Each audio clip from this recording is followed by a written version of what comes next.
ఎప్పుడు వసంత పంచమి అంటే? పంచాంగం ప్రకారం మాఘమాసంలోని శుక్లపక్ష పంచమి తిథి ఫిబ్రవరి 13వ తేదీ మధ్యాహ్నం 2:41 ప్రారంభమవుతుంది. ఇది మరుసటి రోజు ఫిబ్రవరి 14 మధ్యాహ్నం 12:09 ముగుస్తుంది.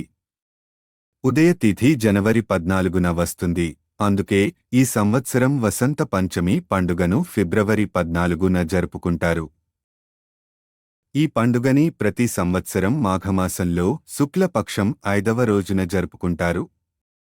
ఈ పండుగ ప్రధానంగా జ్ఞానం, అభ్యాసం, సంగీతం మరియు కళల దేవత అయిన సరస్వతికి అంకితం చేయబడింది.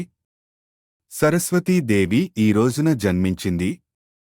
వసంత పంచమి రోజున సరస్వతి మాత తెల్ల కమలంపై కూర్చొని చేతిలో పుస్తకం, వీణ మరియు దండతో దర్శనమిస్తుందని, అందుకే ఈ రోజున సరస్వతి అమ్మవారికి ప్రత్యేక పూజలు జరుగుతాయని నమ్ముతారు.